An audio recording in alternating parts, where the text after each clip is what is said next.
여러분은 나이값에 대해 어떻게 생각하시나요? 나이값 한다는 말은 잘 안 쓰지만 나이값도 못한다는 말은 많이들 씁니다. 오늘은 나이가 들면 들수록 절대 해서는 안 되는 세 가지에 대해 알아보려 합니다. 우리 삶에 직접적으로 도움이 될 사연과 지혜들을 꼭 들어봐 주시기를 바랍니다. 우리나라에서 자주 쓰는 말 중에 나이값도 못한다는 말이 있습니다. 예전에는 나이값을 못해도 그저 나이가 차서 어른이 되면 어른이라는 이유 하나로 존대하고 존중하는 문화였지만 지금은 나이값을 못한다면 젊은 사람들한테 찬밥 신세가 되는 경우가 있습니다. 물론 어른이라면 기본적인 존중을 받아야 하고 젊은이들에게 나이는 존중받아야겠지만 이런 행동까지 존중받는 것은 어려울 것 같습니다. 요새 나이가 들면 어떤가요? 자녀들에게까지도 대접을 못 받는 그런 경우가 되어버렸습니다. 시대를 잘못 타고난 점도 있겠지만 이 세상을 살아가려면 어떻게 하겠습니까? 이 시대를 원망만 할 수는 없잖아요. 우리는 이 시대를 살아가야만 합니다.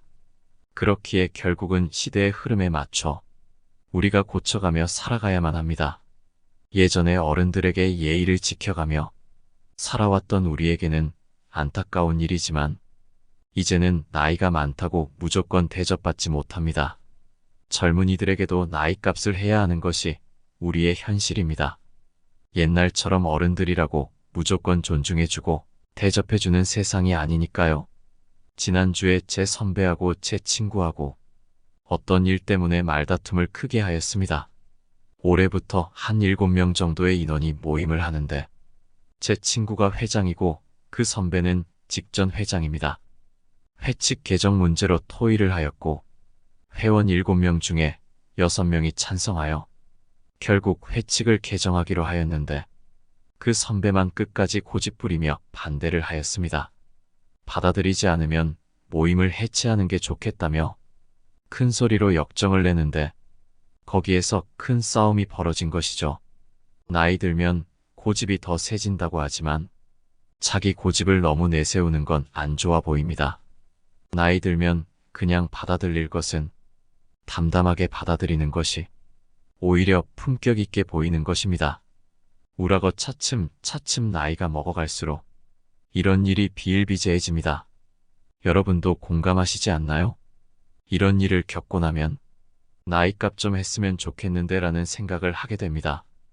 우리 주변에서 이런 일을 접하면서 과연 노인의 품격은 무엇인가라는 그런 생각을 자주 해보게 됩니다.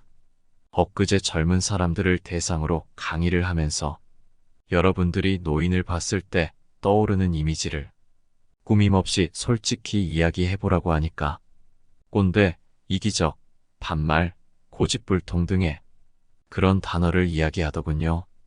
그리고 대부분 나이 먹은 사람들에게 경험했던 안 좋은 사례를 이야기하였습니다.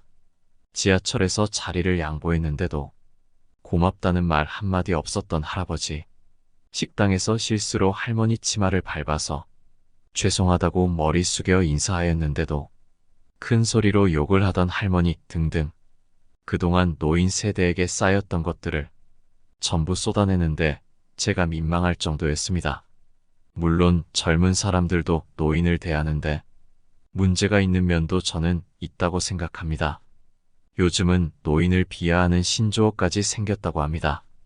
벌레 충자를 붙여가지고 연금충이니 지하철을 공짜로 타니 무료충이라고 부르며 이런 폄하하는 말들이 생기고 있다고 합니다.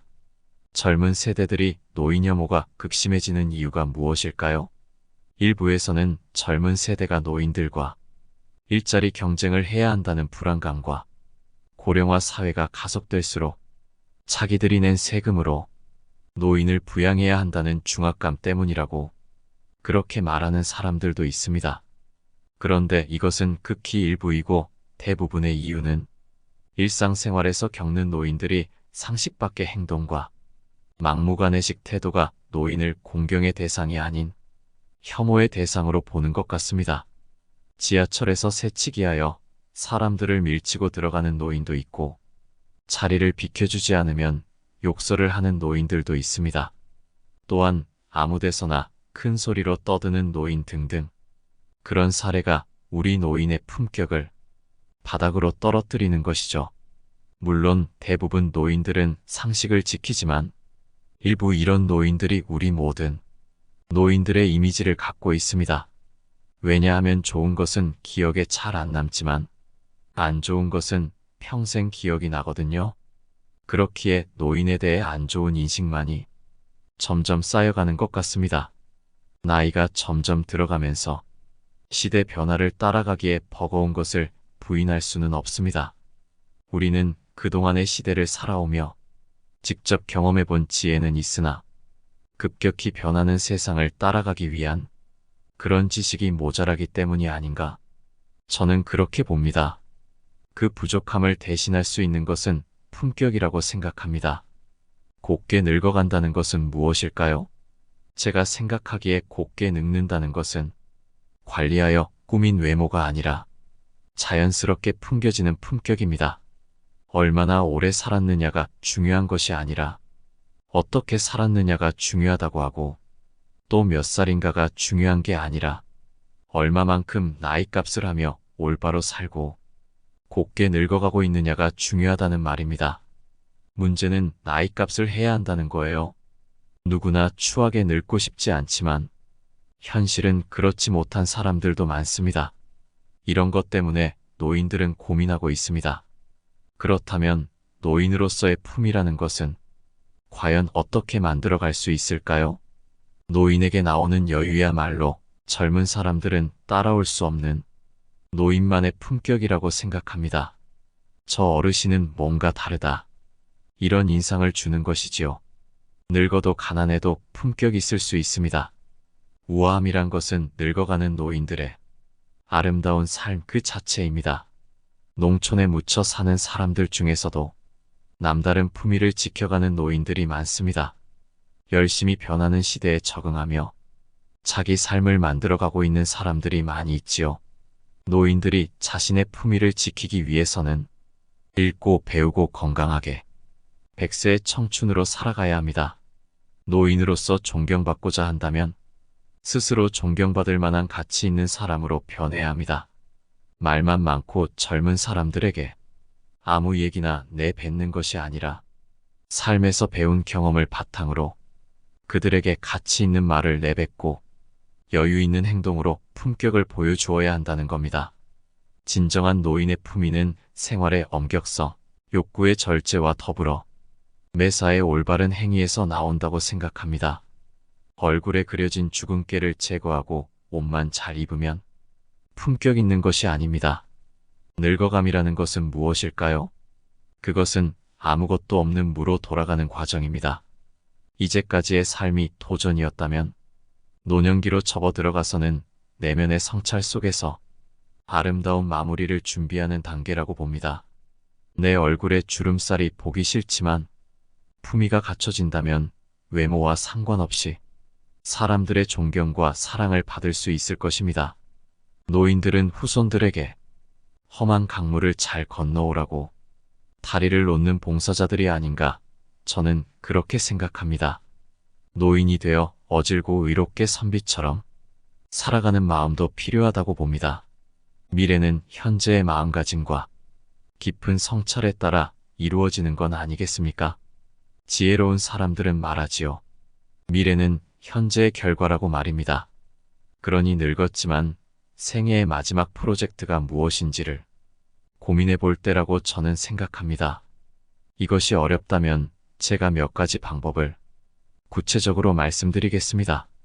나이 들어도 환영받는 사람이 되려면 몇 가지 조건이 충족되어야 합니다. 첫째로, 밝은 얼굴을 하는 것입니다. 모든 사람을 대할 때 반갑게 먼저 인사하며 항상 미소로 사람들 대하는 것이지요. 옛말에 웃는 얼굴에 침 뱉지 못한다는 말이 있습니다. 저 같은 경우에도 평소에 잘 웃지 않아서 가만히 있으면 화난 사람 같다는 말을 많이 듣습니다. 그런데 제 친구는 매일같이 웃습니다. 그러니까 그 친구 주변에는 사람들이 잘 모이지요. 인생을 살면서 솔직히 웃을 일이 그렇게 많지 않은 것이 현대 사회의 슬픈 현실입니다. 그런데 우리가 억지로라도 자주 웃으면 실제로 웃을 일도 많이 생기고 질병도 치료된다고 합니다. 미국의 로만 컨센스라는 사람이 강직성 척추염에 걸려서 전신이 쑤시고 아픈데 웃을 때는 안 아픈 것을 발견하고 하루 종일 웃으려고 노력하여 거짓말같이 그 질병을 치료하였다는 이야기가 있습니다. 인생을 무겁게 생각하면 한없이 무겁고 가볍게 생각하면 한없이 가벼운 것입니다. 엊그제 친구들하고 우리들이 남아있는 세월에 대해서 한번 얘기해 봤는데 60대 중반을 넘겼으니 85세까지 산다고 해도 20년 남짓하게 밖에 남지 않았으며 왕성하게 활동할 수 있는 세월은 10여 년밖에 없다고 하소연하였습니다. 이렇게 남은 세월을 생각해보니 인생이 참 부질없고 세월이 참 빠르다는 생각이 듭니다. 너무 찡그린 얼굴로 살지 말고 거리지 말고 웃으면서 살아가는 것이 좋겠다는 생각을 하게 되더군요. 두 번째로, 환영받는 사람이 되려면 다른 사람들에게 선한 영향력을 주려고 노력해야 됩니다. 돈만 많다고 선한 영향력을 줄 수 있는 것이 아니죠. 오히려 졸부들은 자기 욕심을 취하기 위하여 다른 사람들에게 피해를 주는 경우도 있습니다. 가진 것이 없어도 우리는 얼마든지 좋은 영향력, 선한 영향력을 다른 사람들에게 줄 수 있습니다. 말 한마디 따뜻하게 할 수도 있고, 솔선수범하여 봉사활동을 할 수도 있고, 내 주변을 둘러보고 찾아보면 얼마든지 우리는 선한 영향력을 주면서 살아갈 수 있을 것입니다. 세 번째로, 예의와 에티켓을 지키는 행동을 해야 합니다. 나이 들어서도 서로 간의 예의가 필요합니다. 어떤 사람은 나이를 먹었다고 후배들에게 무조건 말을 놓는 경우가 있는데 이것은 참으로 보기가 안 좋습니다. 후배한테도 후배님 아우님이라는 호칭을 쓰면 후배들이 오히려 잘 따르는 것을 경험하게 됩니다. 그리고 공중도덕 등의 에티켓을 잘 지키는 것도 필요합니다. 나이 들었다는 핑계로 에티켓을 지키지 않는 사람들이 있습니다. 빨간불에 횡단보도를 무단횡단한다든지 담배꽁초를 함부로 버린다든지 같은 행동들 말입니다. 나이가 들수록 더더욱 사소한 일부터 잘 지킬 때 더 멋져 보이고 남에게 대접받을 수 있을 것입니다. 네 번째로, 환영받는 사람은 말보다 실천이 먼저인 사람입니다. 말이 앞서고 자기가 한 말에 대하여 하나도 실천하지 않는 사람은 남들에게 대접받지 못할 것입니다. 대접은커녕 무시당하기 쉽죠. 말을 적게 하고 오히려 행동으로 직접 보여주는 사람을 좋아하게 됩니다. 제가 아는 사람 중에 보는 사람마다 언제 밥 한 끼 하자고 하는데 그 사람하고 실제로 밥 먹었다는 사람은 없습니다. 나이 들어가면서 마음에 없는 말은 하지 말고 자기가 실제로 꼭 한 말에 대해서는 약속을 지키는 그런 멋으로 살아갈 때 우리는 훨씬 대접을 받을 수 있는 것입니다. 저는 일정표를 보고 약속을 합니다.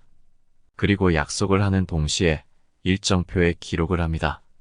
이렇게 하면 약속을 지킬 수 있습니다. 다섯 번째로, 자식과 돈 자랑을 하지 않는 사람입니다. 제 친구 중에 돈 자랑을 하는 친구가 있습니다. 그런데 그 친구는 동창회비조차 잘 내지 않고 있습니다. 동창들 중에 그 친구는 왕따가 되고 있습니다. 그리고 한 친구는 자리에 앉기만 하면 자기 자식 자랑을 그렇게 합니다. 자식이 잘못되어 속을 썩고 있는 친구 앞에서까지 자기 자식 자랑질을 하고 있으니 얼마나 꼴불견이 아니겠습니까? 결코 하지 마시기를 바랍니다. 여섯 번째로, 다른 사람에게 관심을 갖는 것입니다. 특히 어려움에 처해 있는 사람들에게 관심을 가져주는 것입니다. 아들러는 주변 사람들에게 관심을 갖지 않는 사람은 살아가면서 인간관계를 실패하는 경우가 많다 했습니다. 작가가 사람을 좋아하지 않으면 독자들도 그 작품을 좋아하지 않는다는 그런 이야기도 있습니다. 우리는 인생을 살면서 주변 사람들에게 따뜻한 관심을 가지면서 따뜻한 마음으로 사는 게 필요합니다. 이렇게 하여 우리 모두 나이 들어도 환영받는 사람이 될 수 있습니다. 여러분이 이런 식으로 인생을 살면 가을 은행잎이 예쁜 색으로 노랗게 물들어서 떨어져도 사람들이 주워가듯 아름답게 살아가는 것입니다. 봄에는 땅에서 새싹이 돋고 벚꽃과 개나리도 핍니다. 이제 여름이 지나면서 새싹들도 무성하게 자라다가 가을이 되면 단풍이 들고 결국에는 모두 떨어지게 됩니다. 우리는 봄에 세상을 예쁘다고 하고 가을의 가랑잎은 쓸쓸하다고 외로워도 합니다. 그런데 반드시 그렇게만 안 가요? 절대로 그런 게 아닙니다. 봄의 꽃 또한 예쁘고 날 좋은 가을에 잘 물든 단풍도 너무너무 곱고 아름답습니다. 봄에 꽃놀이도 많이 가지만 가을에 단풍놀이도 많이 갑니다. 우리 인생도 그렇습니다. 아이가 처음 태어나면 어릴 때 살결도 부드럽고 얼굴도 새거여서 탱탱하고 이팔 청춘이라는 말처럼 10대 후반부터 젊을 때는 아름답지요. 그런데 늙으면 눈도 잘 안 보이고 귀도 잘 안 들려요. 여기서 더 나아가면 잘 걷지도 못하고 머리는 하얗게 됩니다. 늙으면 이제 끝났다 하고 말하기도 하는데요. 꼭 그렇다고만 할 수는 없습니다. 인생에 대해 얘기를 할 때 20대, 30대가 얘기하는 것과 60대가 얘기를 하는 것과 어떤 얘기가 더 깊이가 있고 신빙성이 있을까요? 당연히 나이 든 사람의 얘기가 더 깊이가 있을 겁니다. 살아온 세월과 경험은 무시할 수 없고 그에 따른 지혜도 다르니까요. 나이가 들어갈수록 이야기가 구수해지겠지요. 술도 익어야 맛있고요. 된장찌개도 된장 국물이 재료에 잘 스며들어야 제맛이 납니다. 밥도 충분히 뜸이 들어야 됩니다. 라면 끓일 때도 적당히 삶아서 밀가루 냄새가 빠져야 먹을 수 있지요. 그게 바로 맛입니다. 우리 인생도 나이가 들면 삶의 맛이 있습니다. 늙어서 초라해지느냐, 아니면 원숙해지느냐, 이것은 몸뚱이의 문제가 아닙니다. 오로지 단 하나, 마음의 문제입니다. 그래서 가을에 잘 물든 단풍을 보면 봄꽃보다 더 예쁩니다. 날씨가 쌀쌀한데 빨간 노란 단풍 보면 얼마나 아름답습니까? 잘 늙어버리면 무지무지하게 예쁩니다. 입에서 나오는 한마디 한마디가 인생의 많은 경험에서 우러나오기 때문에 들을만 합니다. 어린 사람들이 깊이 없이 그저 조잘조잘 떠드는 것은 시끄럽기만 하지 영양가가 없는데 노인의 한마디는 말의 의미가 바다처럼 깊습니다. 늙어서 그런 멋을 잘 부릴 줄 알아야 합니다.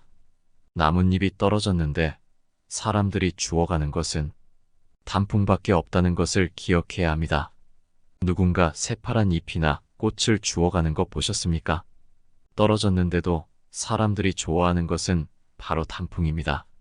그렇기 때문에 여러분들이 단풍처럼 아름답게 물들면 자식한테 버림받을 일도 절대 없고 자식이 없어도 이웃이나 친구에게 더 나아가 세상에게 버림받을 일이 절대로 없습니다. 잘 늙어가기 위해서는 내려놓을 것은 내려놓고 버리지 말아야 할 것들은 반드시 챙겨가며 그렇게 인생의 후반전을 아름답게 만들어 나가시기를 바랍니다. 그리고 만일 아직 노후를 걱정하지 않는 젊은 나이라면 이 말을 기억하세요. 꽃을 피우기 위해서는 고난을 견뎌야 한다는 사실을요. 우리 인생은 꽃과 같습니다. 봄이 오기 전 날씨가 자주 변덕을 부리곤 합니다. 이건 우리의 삶도 마찬가지죠. 인생의 길을 걷다 보면 아무리 대비한다 하더라도 예상치 못했던 걱정거리도 생기고 자신에 대해 불안감에 휩싸일 때도 있습니다. 허둥지둥대는 날도 있고 갑작스레 찾아오는 두려움으로 걸음을 멈춰서는 날도 있을 것입니다. 하지만 변덕스러운 날씨가 지나가면 언제나 따뜻한 봄은 옵니다. 이처럼 스스로 특별한 집착을 갖지 않고 자연의 이치를 거스르지 않는 한 우리에게 찾아오는 어려움은 우리가 인내하고 극복한 끝에 새롭게 찾아올 봄을 알리는 전령임을 알아야 합니다. 꽃들은 추위를 견뎌내서 화려한 꽃을 피워냅니다. 우리의 인생 역시 그런 시련의 시간이 지나고 나면 더욱 밝게 빛날 수 있다는 것을 잊지 마시길 바랍니다. 우리는 겸허한 마음을 되찾아야 합니다. 최근 사람들이 잃어버린 미덕 가운데 하나가 바로 겸허함입니다.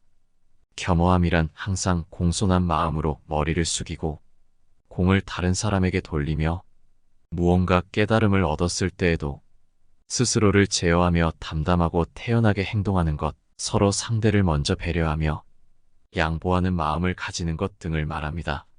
물론 살면서 내가라는 자기 주장이 필요한 경우도 있죠. 그러나 우리가 이대로 겸허함으로 대표되는 아름다운 마음을 영영 잃어버린다면 사회적으로 큰 손실을 가져올 것이 명백합니다. 생각해보면 내가 가진 능력이나 역할이 전적으로 나만의 소유일 까닭은 어디에도 없습니다. 그것들은 모두 어쩌다 나에게 주어진 것이었으며 나는 그것을 갈고 닦는 노력을 했을 뿐인 것이죠. 아무리 뛰어난 능력도 또 그것이 만들어낸 성과도 그저 나만을 위해서 사용되는 것이 아니라 인류와 사회를 위해 사용하는 것이라고 여기는 것, 겸허라는 미덕의 본질은 거기에 있다고 볼 수 있습니다. 아직 노년에 접어들지 않은 젊은 사람들일수록 자기 중심적인 사고를 경계하세요. 갑작스레 비가 내리면 누구라도 젖을 수밖에 없는 것이 자연의 섭리입니다. 하지만 우산을 쓰면 젖지 않아도 됩니다. 이는 자연의 섭리에 순응하고 대처하는 우리 인간의 자연스러운 모습이죠.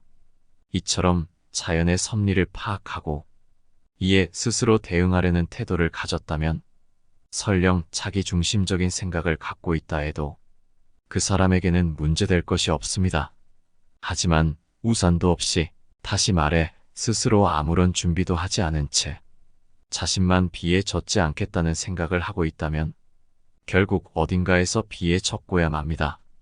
사람은 본디 제멋대로인 존재여서 타인을 부러워하거나 질투하는 일은 많지만 자신이 얼마나 좋은 처지에 있는지에 대해서는 의외로 무신경한 경우가 많습니다. 때문에 작은 일에도 불만을 갖기 일쑤죠. 이렇게 되면 자신의 능력이나 축복을 알지도 못하고 자신도 모르는 사이에 축복을 망가뜨리고 맙니다. 이런 사람에게 필요한 것은 자기 중심적인 사고를 버리는 일입니다. 그리고 오늘은 어제처럼 보내지 마세요. 우리의 인생은 시간의 흐름에 따라 그만큼 현명해지고 발전해 나갑니다. 나이가 들어감에 따라 체력은 떨어지지만 점점 더 지혜로워지는 것처럼 말이죠. 아무리 똑같은 일상이 반복되는 것처럼 보여도 결코 같은 날의 반복은 아닙니다. 인류의 역사도 이렇게 반복적인 과정을 통해 지금껏 한 단계씩 발전해 왔잖아요. 어제의 모습이 오늘의 그대로 존재하지 않으며 그 모습은 매 순간순간마다 바뀐다. 다시 말하면 날마다 새롭다는 것인데요. 매일매일 새롭게 생겨나고 변하는 것이 우주의 이치입니다.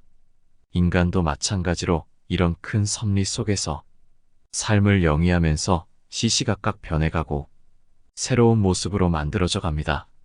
우리가 폭풍우를 헤쳐나가려면 우산이나 우비 등의 준비가 필요하듯이 인생에서 고난을 헤쳐나가는데도 각오와 준비가 필요합니다.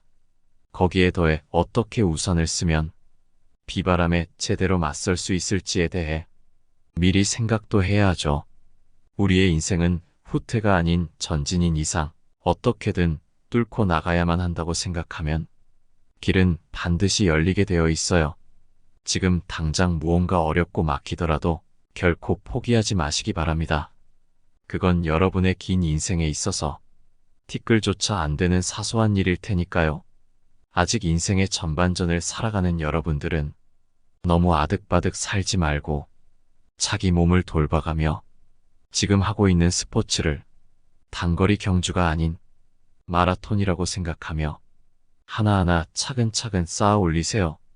후반전에서 살고 있는 사람들은 아직 경기는 끝나지 않았으니 나이가 들었다고 좌절하지 말고 아직도 남아있는 길고 긴 인생, 행복한 말년을 위해 지금부터라도 자신을 사랑해 보시기 바랍니다. 전반전에서 빛나는 승리를 거두더라도 후반전에서 병마를 이기지 못하고 결국 패배로 마무리 짓는 일이 생겨서는 안 됩니다. 바쁘게 세상을 살아가는 우리 모두가 자신을 사랑하고 돌보며 살아가기를 진심으로 바랍니다. 항상 웃으며 행복함으로 가득한 그런 날들이 계속되길 바랍니다. 행복한 하루가 되시기를 바라며 영상 마치도록 하겠습니다.